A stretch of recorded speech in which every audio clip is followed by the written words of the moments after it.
hit Tampa, a Category 3 hit Tampa, residents here in Broward County would have to be assessed because of the lack of money in citizens to pay for the damages in Tampa? That's exactly right. That's an accurate statement of how it works. So the question is not where it hits. The question is raising money after the fact through a statewide assessment. Okay, thank you. Well, Senator, let me address the insurance issue as well. As you know, I serve on the Banking and Insurance Committee in Tallahassee. So I just want to briefly address it from the perspective of, you know, we had a special session when I was first elected back in 2006. We came back in 2007. And one of the reasons we came back is because of the fact that the premiums was getting so high that a lot of the residents just were going bare because they couldn't afford it, their income citizens. Now, I agree that we certainly have a concern, and we have to know how to walk that delicate line, because we do need the private companies coming back in. But at the same time, if we increase the premiums too much, we'll be back at the position where we were at, where it's just unaffordable. So I think we have a problem. We're beginning to address it, and we just need to make sure we're not increasing it too much, I believe, so that people can still afford their insurance. With regards to the fraud issue, clearly everybody wants to wipe out fraud.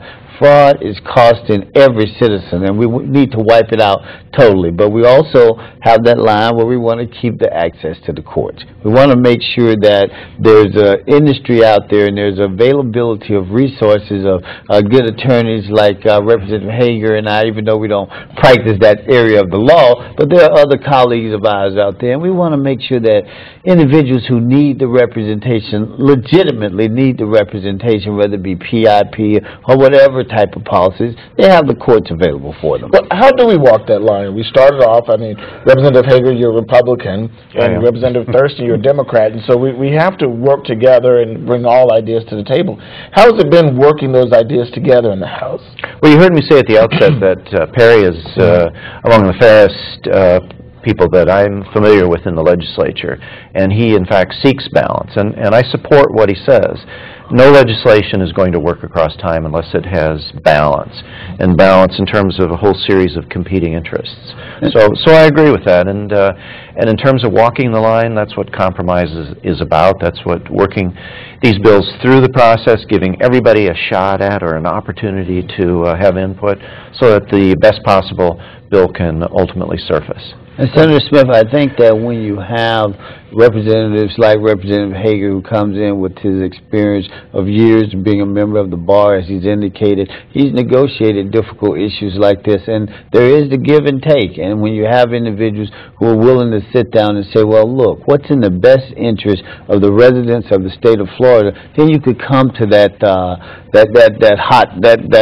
sweet spot. As I look at my glasses when I have these trifocals, I'm always for the sweet spot, and that's what we have to find. What's best for the state of Florida, and we're looking for that sweet spot. Now, we've talked about the issues in Tallahassee this year, being budget and Medicaid and insurance, but one issue that has seemed to have popped up and is really taking hold in the House is, I would say, looking at the court system and different changes to the court system. Tell us a little about what bills are going through the House that will change the judiciary. Well, we just recently passed a bill that has to do with the restructuring of the Supreme Court. And while I think that all areas of government need to be reviewed at times, I think that review is good. Sometimes I think when you make sweeping changes, you need to take it incremental steps. There are some great aspects of the bill that was just passed in the House, like the funding source, creating a permanent funding source for the courts. You know, the courts are a separate branch of government. As all of us know, being attorneys, we want to make sure that the courts are well funded. Whether it has been in the past is debatable. However, I think that when we start saying, well, we want to improve the system, there's always improvement, but is how you implement that improvement.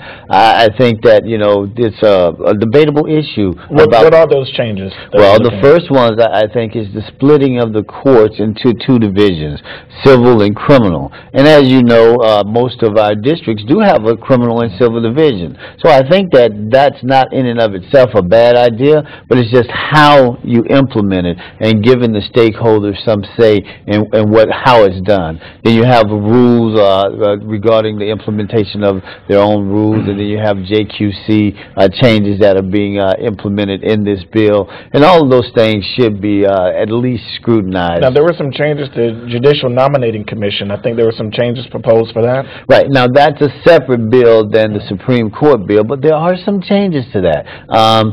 Senator Smith, I know that you and I here in Broward County have had some issues with the JNC and the actual having women and minorities who are represented on that Judicial Nominating Commission. And I think that what the bill does is give exclusive rights to the governor to appoint those individuals who will serve on the JNC, and that has drawn some question from various sectors of the community. Representative Hager, you're a freshman. You've been there for, about 45 days now. What's your impression on Tallahassee? You know what, two things. I'm impressed with the House as a chamber. I'm impressed with the structure of it.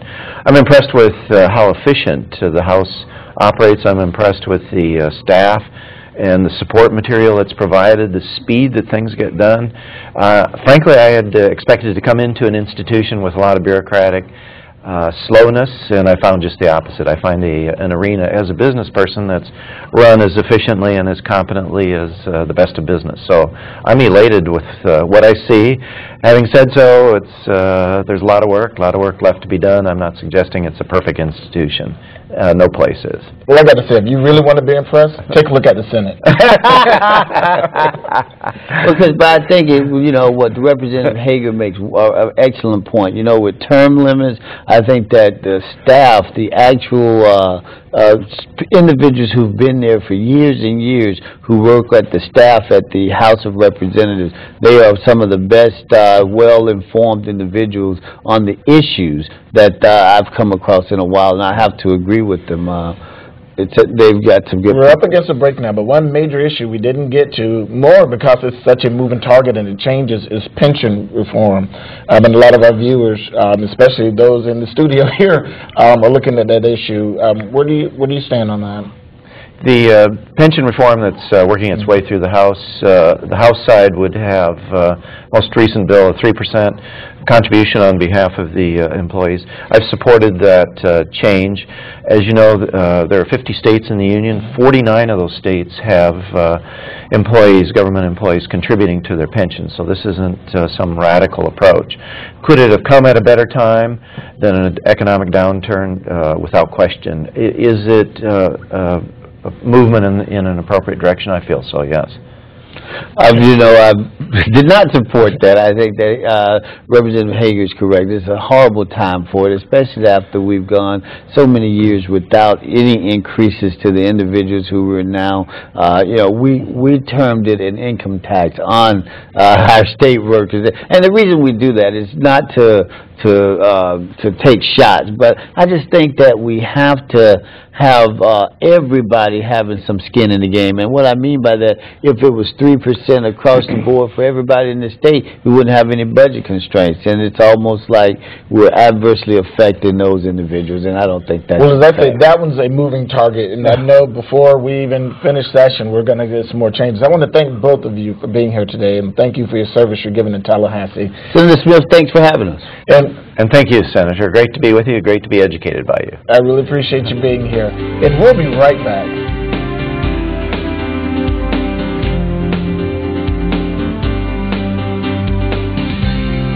Welcome back to Tallahassee Connection, where we keep you informed as to what's going on in your Florida legislature.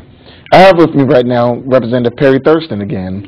Representative Thurston, there was a recent election even within Tallahassee. Could you explain? Yes, Senator Smith, it's always a pleasure to be on the show with you. You know, I was recently elected by my colleagues in the Democratic caucus as their speaker-elect for the 2012-2014 session. And, you know, I'm humbled by the confidence that they've shown in me, but I'm also excited by the challenges. And, you know, it's only because we have such great members that I look forward to leading the caucus as we go forward. Now, what does this job entail? Well, it entails a couple of things. The first stage of the job would be the actual recruiting new candidates who would like to serve with us in Tallahassee, as well as raising funds to get them elected and to put forth the policy agenda for the caucus. But after that, I would be transformed when a new speaker-elect is elected for Democrat, then I would actually run the day-to-day session when the 2012 session starts.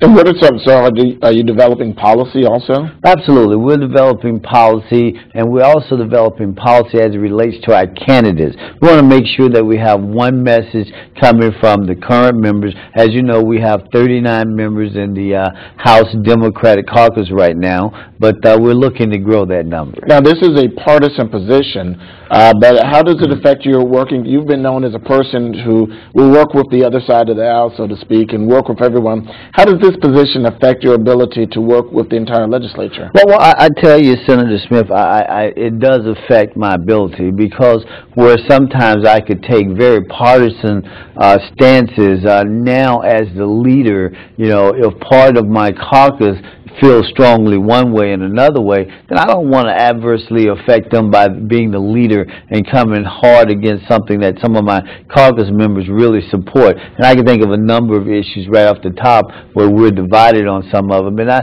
so therefore I have to back up a little bit and be the leader as to more than being an advocate in some instances. But, you know, one of the great things about it is I've always had an excellent relationship with the speaker-elect from the Republican Party, who's Will Weatherford, and I think that the ability to work well on the other side of the aisle, and having done that for the past 4 years, and which I think I'll do for the next 2 before I become leader, is going to help not only myself, but it's going to help our caucus in the state of Florida. Now, this is a rather meteoric rise. It usually takes people years to get into these leadership roles. Is this something, when you got to Tallahassee, that you strived for? Well, you know, in fact, I was not striving for it. I just was working hard trying to represent my district, District 93. As you know, we had a previous representative from District 93 who was leader-elect and a Democratic caucus leader at one point as well. So I wasn't striving for it. I was just trying to do my job and